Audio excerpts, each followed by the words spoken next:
வணக்கம் மக்களே. PAN card வைத்திருக்கும் அனைவரும் கட்டாயம் தெரிந்து கொள்ள வேண்டிய மிக மிக முக்கியமான 3 அறிவிப்புகள் வெளியாயிருக்கு. ஸோ அது என்ன அறிவிப்புகள் அப்படிங்கிற முழு விவரங்களையும் தெரிஞ்சுக்க வீடியோ கொஞ்சம் கூட ஸ்கிப் பண்ணாமல் கடைசி வரைக்கும் முழுமையாக பாருங்கள்.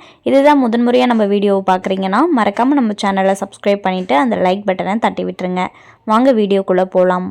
பான் 2.0 திட்டத்தின் கீழ் பான் என்று அழைக்கப்படும் நிரந்தர கணக்கு எண் அடங்கிய புது கார்டை வாங்குவதற்கு ஒட்டுமொத்த பேங்க் கஸ்டமர்களும் மும்முரம் காட்டி வருகின்றனர். ஆனால் குழந்தைகளுக்கான பான் கார்டு அதாவது மைனஸ் பான் கார்டு பற்றி இங்கு பலருக்கு தெரியவில்லை. இது எதற்காக வாங்க வேண்டியிருக்கிறது, எந்தெந்த குழந்தைகளுக்கு கட்டாயம் வாங்க வேண்டும், அனைத்து குழந்தைகளுக்கும் வாங்க வேண்டுமா உள்ளிட்ட விவரங்களை இப்போது தெரிந்து கொள்ளுங்கள். பான் கார்டு வாங்குவதற்கு வயது வரம்பு நிர்ணயிக்கப்படவில்லை. ஏனென்றால் நாமினி மற்றும் லீகல் பரிவர்த்தனைகளுக்கு உட்பட்ட குழந்தைகளுக்கு இந்த பான் கார்டு அவசியமாக இருக்கிறது. அதாவது வங்கி சேமிப்புகள், பங்குச்சந்தை, மியூச்சுவல் ஃபண்ட் போன்ற நிதி சார்ந்த நடவடிக்கைகளின் போது உங்களது குழந்தையை நாமினியாக சேர்க்க விரும்பினால் மைனர் பான் கார்டு கட்டாயமாகும்.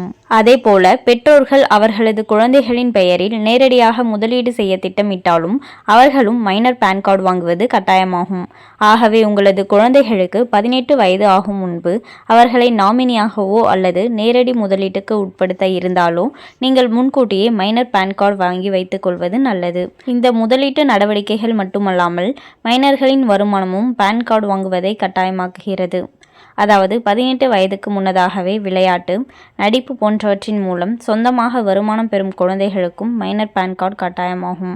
அதேபோல ஸ்காலர்ஷிப் மற்றும் அரசு திட்ட நிதி பெற்றாலும் இது பொருந்தும். இது போன்ற நிதி சார்ந்த நடவடிக்கைகளில் உங்களது குழந்தைகள் இருக்கும் பட்சத்தில் இப்போதே புது பான் கார்டை வாங்கி வைத்துக் கொள்வது நல்லது. இது அவர்களது எதிர்கால நடவடிக்கைகளுக்கும் பாதுகாப்பான பரிவர்த்தனைகளுக்கும் முக்கியமாகும். இப்போது மைனர்களுக்கான பான் கார்டை ஆன்லைனில் அப்ளை செய்து பெறுவது எப்படி என்பதை தெரிந்து கொள்வோம். நீங்கள் வழக்கமான பான் கார்டு அப்ளை செய்ய பயன்படுத்தும் NSDL வெப்சைட்டுக்கு சென்று கொள்ளுங்கள். புது பான் இந்திய குடிமகன் டேப்பை கிளிக் செய்து கொள்ளுங்கள்.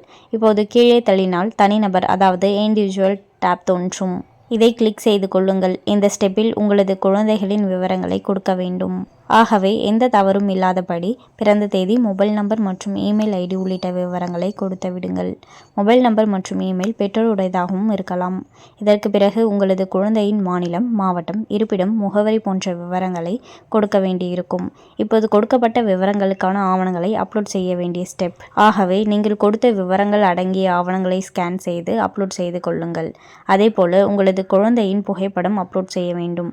மேலும் பாதுகாவலர் அல்லது பெற்றோரின் கையொப்பம் சமர்ப்பிக்கப்பட வேண்டும். இதற்கு அடுத்து நீங்கள் கட்டணம் செலுத்த வேண்டியிருக்கும். இதை செய்து முடித்த பிறகு உங்களது குழந்தைக்கான பான் கார்டு அப்ளிகேஷன் பதிவு செய்யப்பட்டு உங்களுக்கு SMS மற்றும் இமெயில் மூலம் தெரிவிக்கப்படும். அதன் பிறகு நீங்கள் புது பான் கார்டை டவுன்லோட் செய்து பயன்படுத்தலாம். ஆகவே அனைத்து குழந்தைகளுக்கும் வாங்க வேண்டியதில்லை. ஆனால் பொருந்தக்கூடியது நிதி சார்ந்த நடவடிக்கை இல்லாத போதும் நீங்கள் வாங்கிக் கொள்ள முடியும். மேலும் இது போன்ற அரசாங்கம் சார்ந்த அனைத்து அப்டேட்களையும் உடனுக்குடனே தெரிஞ்சுக்கணும்னு நினச்சிங்கன்னா மறக்காமல் நம்ம சேனலை சப்ஸ்கிரைப் பண்ணி பக்கத்தில் இருக்க பெல் ஐகானை கிளிக் பண்ணி அதில் ஆளுங்கிற ஆப்ஷனை செட் பண்ணி வச்சுக்கோங்க. அப்போ தான் நம்ம அப்லோட் பண்ணுற வீடியோ உடனுக்குடனே உங்களுக்கு நோட்டிஃபிகேஷனாக வந்து சேரும். அது மட்டும் இல்லாமல் அந்த லைக் பட்டனை தட்டி விட்டுருங்க. தேங்க்ஸ் ஃபார் வாட்சிங்.